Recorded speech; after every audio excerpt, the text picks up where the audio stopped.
Mr. Speaker, I urge all of my colleagues to vote for this censure resolution. I thank Representative McClain for introducing it.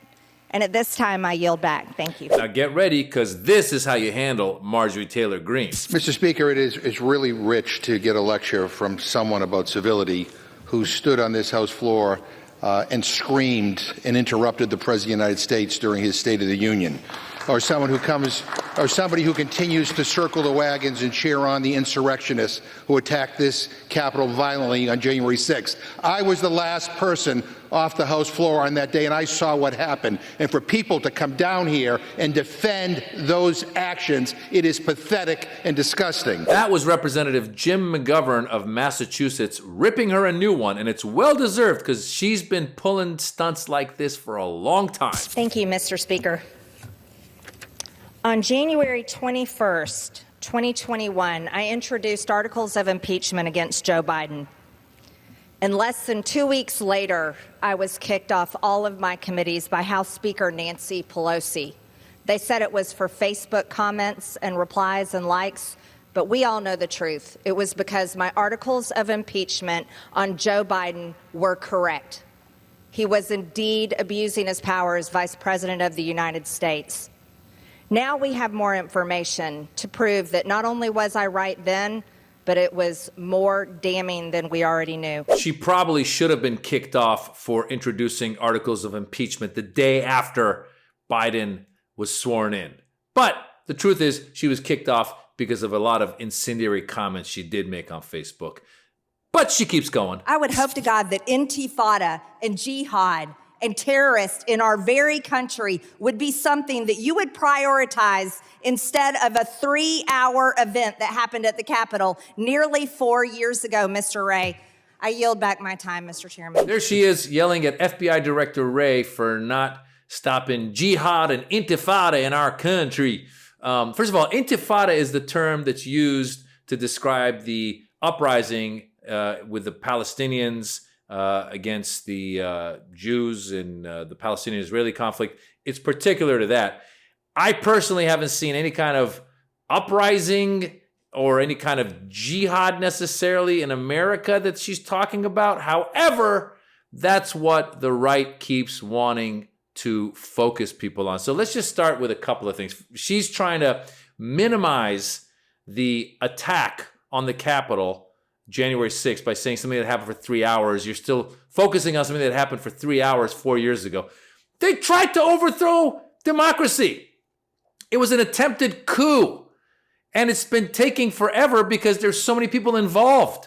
There were so many people involved, and it continues to go on and on and on. And your leader, Donnie, was the guy who instigated it, and now he's finally being prosecuted for it. But yes, the FBI needs to find. Here's the difference between reality and what Marjorie Taylor Greene and her ilk would like you to believe. They call the terrorists who attacked on January 6th, they call them patriots. They call them patriots because they love this country and they were trying to take back this country for what's right.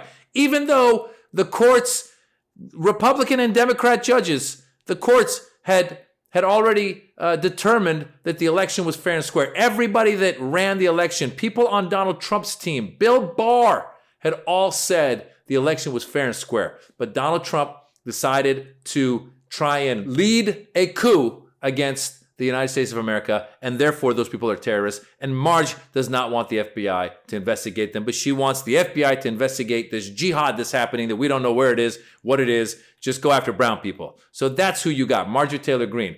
That's one thing. The other one, she was talking about how she's been continuing to introduce articles of impeachment against Joe Biden. Lord knows why. We don't know what it is. They just keep saying something with Hunter Biden. They keep saying that there's evidence. There hasn't been evidence. They've been there now for, 3 years?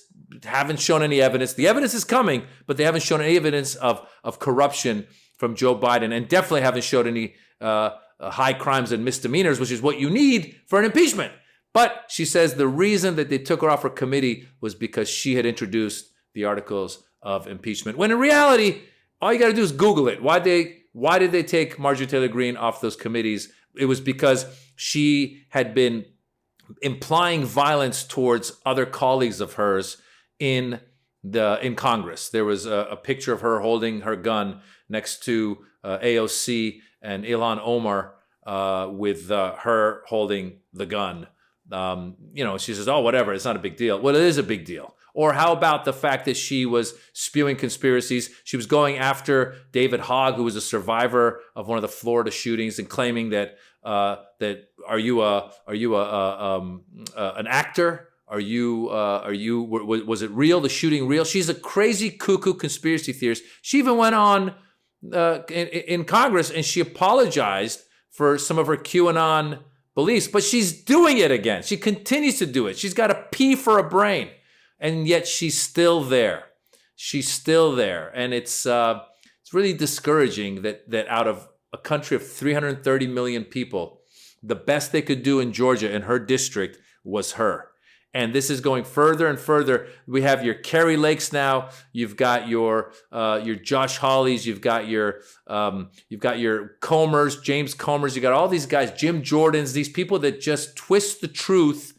And some of them maybe believe it because they're really cuckoo. Marjorie Taylor Greene, if she were a CrossFit trainer that just was putting stuff up on her TikTok, that's fine.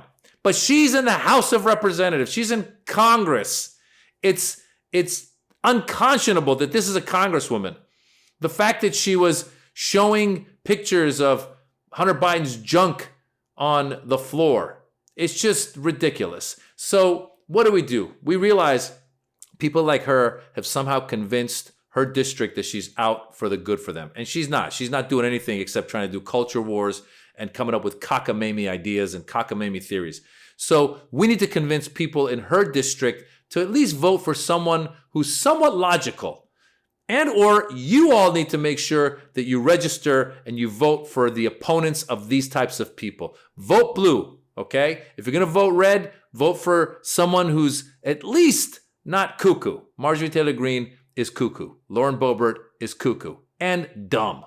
I'm comedian Maz Jobrani. Come watch me live on my tour. Go to mazjobrani.com. Let's have a laugh, because if people like Marjorie Taylor Greene keep winning, we're screwed. Oy.